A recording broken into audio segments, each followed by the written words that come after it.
के बिस्तर में झांकने नहीं जाता कहकर विवादों में घिरे भाजपा सांसद जनार्दन मिश्रा ऑनलाइन शादी पर किया तल्ख टिप्पणी। नमस्कार, आप देख रहे हैं नूफिका न्यूज। संवाददाता आशीष सोनी के साथ मैं पूजा।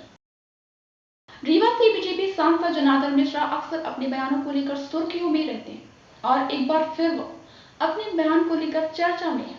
इस बार उन्होंने मध्य प्रदेश के राज्यपाल मंगू भाई पटेल की मौजूदगी में ऐसी बात कह दी जो चर्चा का विषय बन गई है। मामला रीवा के शासकीय इंजीनियरिंग कॉलेज की 60वीं वर्षगांठ पर आयोजित कार्यक्रम का है, जहां कार्यक्रम में राज्यपाल मंगू भाई पटेल भी शामिल होने पहुंचे थे।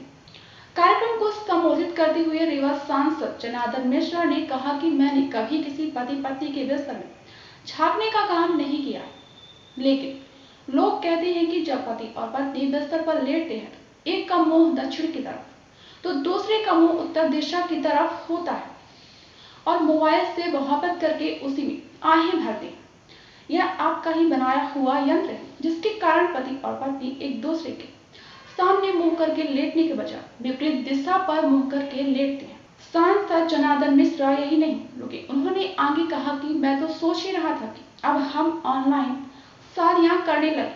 50 से 60 साल के बाद यह बच्चे जब पैदा होंगे तो वे ऑनलाइन पैदा होने वाला बच्चा स्टील का पैदा होगा या मांस का और हड्डी का होगा, इस पर विचार करने की आवश्यकता है।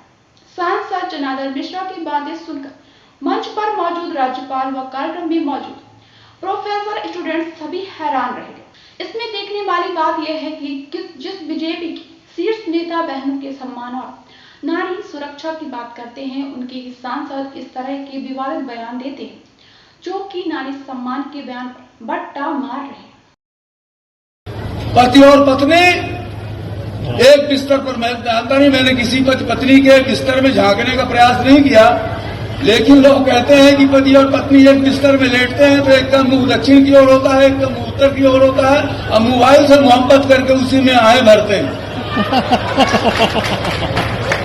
तो ये आपका बनाया हुआ यंत्र है जिसने पति पत्नी को एक दूसरे के सामने मुंह करने के बजाय दूसरे के विपरीत दिशा में मुंह कर दिया। इस पर क्या है? और आगे मैं तो अभी आश्चर्य कर रहा था, सोच रहा था कि ये ऑनलाइन शादियां हम करने लगे। अब 50-60 साल बाद ये ऑनलाइन बच्चे जब पैदा होंगे तो बच्चा, वो ऑनलाइन बच्चा स्टील का बच्चा होगा या मांस और हड्डियों का बच्चा होगा? इस पर आज विचार करने की आवश्यकता है कि हमारी मानवता, हमारा प्रेम, हमारा सौहार्द, हमारी सामाजिक एकजुटता, हमारा ये एकत्रीकरण किस तरह से बरकरार रहे, हमारा सामाजिक जीवन किस तरह से इसी तरह से अलौकिक और सुगंधित होता रहे। आज ये विज्ञान के सामने सबसे बड़ी चुनौती है और इंजीनियरिंग कॉलेज के छात्र होने के नाते आपके सामने चुनौती है कि इस सामाजिक समस्या का समाधान आप किस तरह से निकालते हैं। आज आपके पास रहनुमाई नहीं है, आप